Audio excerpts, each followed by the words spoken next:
El riñón. Este es un órgano retroperitoneal de gran importancia.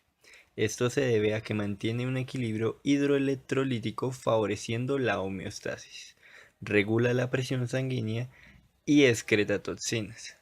Para llevar a cabo estos procesos requiere de un flujo sanguíneo elevado, por lo cual es un órgano altamente vascularizado y debido a esto requiere de un 22% del gasto cardíaco para mantener el flujo sanguíneo adecuado de todos estos capilares. Este proceso es llevado a cabo por su unidad funcional llamada nefrona. Esta se encuentra en una proporción de aproximadamente 1.000.000 de unidades por riñón. ¿Qué es una falla renal? La falla renal es un conjunto de signos y síntomas que están presentes en muchas enfermedades. Se caracteriza por la disminución de la función glomerular y el aumento de la concentración de metabolitos y electrolitos, así como lo es la creatinina. Criterios de clasificación. Para diferenciarse el estado de una falla renal, se tendrá en cuenta la tasa de filtración glomerular, la función de los riñones, los marcadores de daño renal, estos expresados como factores de riesgo, es decir, enfermedades que me posibiliten este tipo de daños, y la presencia persistente de albúmina en orina. Podemos encontrar la falla renal cuando los riñones no son capaces de mantener el equilibrio hidroelectrolítico y acumulan las toxinas que deberían ser excretadas. Esta irregularidad es visible gracias a la disminución del flujo plasmático renal y un aumento en las concentraciones de los niveles de creatinina en suero. Gracias a su comportamiento, podemos diferenciar la falla renal en dos: la falla renal crónica o por sus siglas CKD o la falla renal aguda o por sus siglas AKI. La falla renal aguda se caracteriza por una deficiencia espontánea de su función, obteniendo así como resultado una retención de componentes nitrogenados y otros desechos metabólicos que normalmente son excretados. Debido a esto, el paciente presenta cuadros elevados de BUN y creatinina con una leve disminución del volumen urinario. Sin embargo, un paciente puede presentar insuficiencia renal aguda sin presentar una lesión del parénquima renal. La insuficiencia renal aguda puede llegar a ser causada por la hiperazosemia prerrenal, siendo esta correspondiente a niveles altos de compuestos nitrogenados. Esta causa corresponde del 50 al 60% de los casos de lesiones en el riñón, y este trastorno se debe al descenso de la perfusión renal. Esta puede ser causada por la hipovolemia, debido a una disminución del gasto cardíaco, por tanto disminución del flujo sanguíneo manejado en los riñones. Esto se compensa realizando cambios como una constricción de los vasos renales y mensajes que nos piden la resorción de sodio y agua, todo esto para conservar la presión arterial e incrementar el volumen intramuscular. Otras posibles causas pueden ser la disminución del volumen circulante efectivo, la vasoconstricción intrarrenal, el uso de inhibidores de la enzima convertidora de angiotensina y el uso de drogas que comprometen la autorregulación del flujo sanguíneo renal. La insuficiencia renal aguda también la podemos encontrar intrínseca. Esta se debe a trastornos que atacan al tejido renal al nivel del glomérulo, de los túbulos intersticiales o los capilares renales. Este tipo de trastorno corresponde al 40% de los casos de lesiones renales. Puede tener diferentes causas, como lo es la septicemia, la cual genera trombos por daño endotelial, activa especies reactivas de oxígeno, estimula la adhesión y la migración de los leucocitos y genera daño en las células tubulares de los riñones.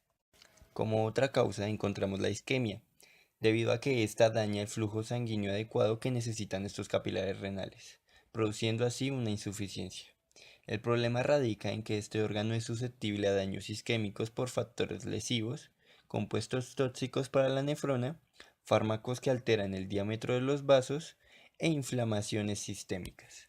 Las nefrotoxinas son otro agente causal de insuficiencia renal aguda intrínseca. Esta lesión nefrotóxica es una respuesta a muchos fármacos de estructuras diversas, sustancias endógenas y factores ambientales. Esta respuesta genera daños en el aparato tubular. Otro agente causal son los antibióticos, debido a que los aminoglucósidos y la anfotericina B causan necrosis tubular.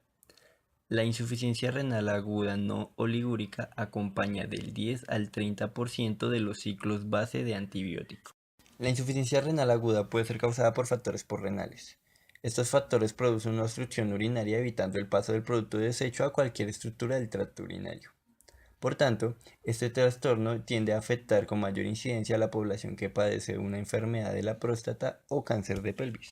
A nivel uretral, esta insuficiencia puede ser causada por cálculos, coágulos sanguíneos, compresiones externas, tumores, fibrosis retroperitoneales, debido a que estas me van a impedir el flujo adecuado urinario. Otros factores como la hipertrofia prostática y la estenosis uretral también pueden causar esta insuficiencia. Este mapa abarca las principales causas de lesiones prerrenales, renales y porrenales. La primera etapa se va a caracterizar por un aumento de 1.5 a 1.9 veces el valor normal de la creatinina sérica y una producción de orina de 0.5 mililitros por kilogramo de paciente por hora para un intervalo de tiempo de 6 a 12 horas. Para la etapa 2, este daño ha aumentado, por tanto, la concentración de creatinina sérica asciende de 2 a 2.9 veces el valor normal, mientras que la producción de orina se mantiene estable, pero para un intervalo exclusivo de 12 horas. En la etapa 3, este daño ha aumentado aún más.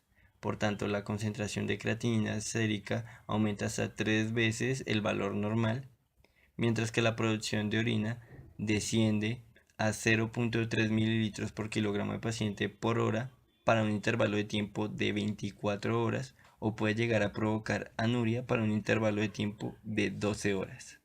La enfermedad renal crónica es una enfermedad con diferentes procesos fisiopatológicos debido a que se relacionan con muchas otras enfermedades, como lo son los riesgos cardiovasculares y la diabetes. La enfermedad crónica se caracteriza por una anomalía de la función renal y deterioros progresivos. Estos deterioros van a hacer que se relacione con enfermedades cada vez más significativas. Esta enfermedad se desencadena gracias a la formación de inmunocomplejos, el ataque de las toxinas o mediadores producidos en una inflamación de la nefrona. Cuando se compromete la función de un porcentaje de las nefronas del riñón, este realiza una hipertrofia compensatoria con el fin de suplir la función comprometida, lo cual va a desgastar a las nefronas funcionales, aumentando el daño. La insuficiencia renal crónica la clasificamos según dos ítems: la tasa de filtración glomerular y la relación albúmina-creatinina. La relación albúmina-creatinina podemos dividirla en 3: A1, que corresponde a valores menores a 3 miligramos por milimol, siendo esto un aumento ligero; A2, que es un aumento moderado con valores entre 3 y 30; y A3, que son valores mayores a 30 miligramos por milimol, que es un aumento grave. La tasa de filtración glomerular se divide en 6 etapas, cada una medida en unidades de mililitro por minuto por 1.73 metros cuadrados. La etapa 1 se caracteriza por valores mayores o iguales a 90, la etapa 2 por valores entre 60 y 89, la etapa 3A por valores entre 45 y 59, la etapa 3B por valores entre 30 y 44, la etapa 4 por 15 a 29 y la etapa 5 por valores menores a 15, que ya corresponden a una falla renal.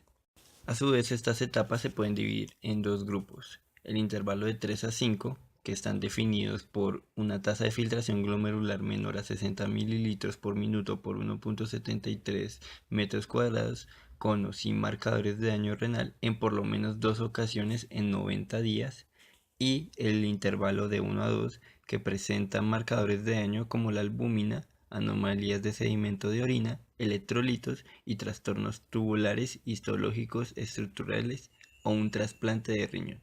A medida que aumenta la relación entre la albúmina y la creatinina, también aumenta el riesgo. Por otro lado, a medida que disminuye la tasa de filtración glomerular, esto hace que también aumente el riesgo. Por tanto, si aumentamos la ACR y disminuimos la GFR, el riesgo se multiplica, y a la hora de evaluar un paciente debemos tener en consideración ambos valores.